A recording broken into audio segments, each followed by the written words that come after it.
और मर्यादित भाव ही प्रेम है। तो हमारे संतों ने बड़ी सुंदर व्यवस्था की कि हमारा जीवन पहले नेममय हो, तब प्रेम प्रकट होगा। प्रेम हमारे जीवन की पूर्णता है। अच्छा देखो, एक बात मैं आपसे कहूं, नदी दो तट छोड़ दे, बिखर जाए तो तालाब बन जाएगी। दिखेगी तो बड़ी, पर पहुंचेगी कहीं नहीं। तालाब बनकर, झील बनकर नदी बड़ी दिखाई देगी, पर पहुंचेगी कहीं नहीं। पर वही नदी दो तटों को स्वीकार कर लेती है, ससीम हो जाती है। अगर ससीम होकर फिर वो बिखरती नहीं, बहती है। दो तटों के बीच में बहती है और बहकर ससीम तटों में बहती हुई असीम सागर तक पहुंच जाती है। इसका अर्थ यह है कि ससीम हुए बिना हम असीम तक पहुंच ही नहीं सकते। यद्यपि तट भी छोड़ना पड़ेंगे, और छोड़ना नहीं पड़ेंगे, छूट जाएंगे। सागर मिलेगा तो तट छूट जाएंगे। एक बड़ी सीधी सी बात है, हम लोग तट का ही हठ बांध लेते हैं मन में। इसी तरह जो विधि निषेध के दो तटों के बीच में बहने लगता है, मर्यादा के अनुसार चलने लगता है, वह एक दिन प्रेम समुद्र में अपनी जीवन सरिता को विलीन करके असीम का आस्वादन प्राप्त करता है। अब भगवान राम मर्यादा पुरुषोत्तम, आप देखें इनके प्राकट्य की परंपरा ही मर्यादा की। अयोध्या में एक महाराज हैं श्री दशरथ, वेदों में विदित है उनका नाम। वैसे देखा जाए तो रामचरितमानस की कथा दो पर ही केंद्रित है, श्री दशरथ और उधर 10 मुख दशरथ जी और दशानन। और कितना बढ़िया संकेत है कि 5 ज्ञानेंद्रियां, 5 कर्मेंद्रियां, 10, ये 10 इंद्रियां तो भगवान ने सबको दी हैं। पर कोई भाग्यशाली इन 10 इंद्रियों को संयम पूर्वक रथ बना लेता है, और कोई इन 10 इंद्रियों को मुख बना लेता है भोगों के लिए। यावत् जीवित सुखम जीवित, ऋणम कृत्वा घृतम पिबेत, भस्मीभूतस्य देहस्य पुनरागमनम कुतः। जब तक जियो सुख से जियो, कर्ज लेकर घी पियो। एक दिन मर जाओगे, कौन चुकाने आता है। ये 4 वाक हुए, उन्होंने कहा 4 वाक। इस युग के दिवंगत कवि श्री काका हाथरसी जी ने इसका बड़ा सुंदर अनुवाद किया। कह काका कविराय, नाम कुछ रोशन कर जा, मरना तो है ही, कर्जा लेकर मर जा। अंग्रेजी पढ़े लिखे लोग कहते eat drink and B Mary, खाओ पियो और मौज करो बस। ये दशाननी वृत्ति है, 10 मुखी वृत्ति है। पर विधि निषेध की मर्यादा में आ जाना, ये दाशरथी वृत्ति है। क्योंकि हम रथ को उधर नहीं जाने देते हैं जिधर जाने से रथ हमारे जीवन को नष्ट कर दे। हम उधर जाने देते हैं जहां वो लक्ष्य की ओर उन्मुख होकर हमें लक्ष्य तक पहुंचाए। ये विधि, ये निषेध।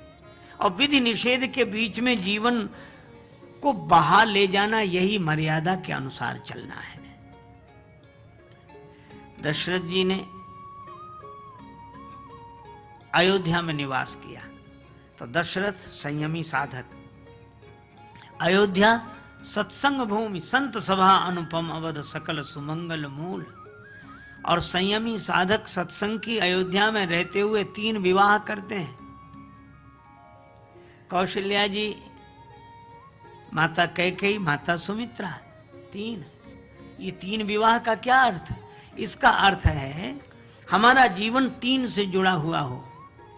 हम कुछ किए बिना नहीं रह सकते, तन के स्तर पर कुछ ना कुछ करते रहते हैं। तो जीवन को सत्कर्म से जोड़ लें। किसी को माने बिना नहीं रह सकते, तो भगवान को माने, सद्भाव से जोड़ लें। और किसी को जाने बिना नहीं रह सकते, तो अपने आप को जाने, आत्मज्ञानी हो, सद्विचार। यही सत्कर्म, सद्भाव, सद्विचार, यही है वेदत्रय सिद्धांत। धर्म, उपासना, ज्ञान, इन 3 निष्ठाओं से नाता जोड़ लेना ही दशरथ जी के 3 विवाह हैं। संयमी साधक सत्संग की अयोध्या में रहकर इन 3 निष्ठाओं से नाता जोड़ता है, लेकिन भगवान नहीं मिले। क्यों? वही मर्यादा। भगवान से किसी ने कहा कि आपने दशरथ जी को वचन 1 बार नहीं 3 बार दिया, सत्य सत्यपन सत्य हमारा। जिसके यहाँ आने की बात थी उसका चौथापन आ गया और आप नहीं आए। क्या यही वचन की मर्यादा है? भगवान ने कहा कि मर्यादा के कारण ही तो नहीं आ रहे हैं। क्यों? अगर हम दशरथ जी को ऐसे ही मिल जाएंगे तो लोग कहेंगे कि भगवान तो ऐसे ही मिल जाते हैं, गुरु की कोई आवश्यकता नहीं, सदगुरु की कोई आवश्यकता नहीं। तो मर्यादा का पालन करें। तो मर्यादा क्या है कि जब तक कोई गुरुदेव के दर पर नहीं जाता तब तक हम उसके घर पर नहीं जाते। वो गुरुदेव के दर पर जाएं। अरे संयम हो गया, सत्संग में निवास हो गया, 3 निष्ठाओं से नाता हो गया, लेकिन जब तक सदगुरु शरणागति नहीं होगी तब तक मैं उसे प्राप्त नहीं होऊंगा। यही मर्यादा है। यही मर्यादा पुरुषोत्तम श्री राम है, बिना मर्यादा के नहीं मिल रहे हैं। और इसीलिए कहा, जिसे कोई लाखों भले ही करे, किंतु सदगुरु बिना बात बनती नहीं। ग्रंथ पढ़ ज्ञान पाले न आसान है, अपना आनंद पाना बड़ी बात है। पूरी मर्यादा की कथा है। तद विद्धि प्रणिपातेन परिप्रश्नेन सेवया उपदेक्ष्यन्ति ते ज्ञानम ज्ञानिनस्तत्वदर्शिनः। तत्वदर्शी महापुरुषों के चरणों में प्रणत होकर प्रार्थना करें तब वे तत्वबोध प्रदान करते हैं। दशरथ जी गए, एक बार भूपति मन माही, भय गिलानी मोरे सुत नाही। बड़ी गिलानी हुई, मेरे कोई पुत्र नहीं। अच्छा, भगवान नहीं मिले यह गिलानी किसी भाग्यशाली को होती है, भगवत कृपा भाजन को होती है। पुत्र नहीं, यह कथा का लौकिक पक्ष है। पर परमात्मा नहीं मिले यह अलौकिक पक्ष है। भगवान नहीं मिले तो कहां जाना चाहिए कि जो भगवान से मिला सके। परम गुरु राम मिलावना हार। गुरुदेव के चरणों में प्रणाम किया, अपना दुख सुख सुनाया। दुख यह कि भगवान नहीं मिले और सुख यह कि मिलाने वाले मिल गए। गुरुजी ने कहा क्या चाहते हो? का दुख ने सुख तक पहुंचाया है तो आप आनंद तक पहुंचा दें, भगवान से मिला दे। गुरुजी ने कहा धरो धीर, धैर्य रखो। महाराज चौथापन आ गया। गुरुजी ने कहा कोई बात नहीं, चौथेपन तक तुमने प्रतीक्षा की है तो भगवान को भी 4 रूपों में तुम्हारे यहाँ आना पड़ेगा। धरो धीर होई हैं सुतचारी। क्या करूं? अब कुछ न करो, घर बैठो। और कितना कठिन है घर बैठना। हम घर तो तब बैठे जब हमने घर देखा हो। हम अपने घर में भी जाते हैं तो अंधेरे में ही जाते हैं, अज्ञान के अंधेरे में जाते हैं, गहरी नींद में वहीं जाते हैं जहां हमारा घर है। लेकिन हम जान नहीं पाते हैं क्योंकि वहां जानने वाला नहीं होता है, और जहां जानने वाला होता वहां वो आनंद नहीं होता है।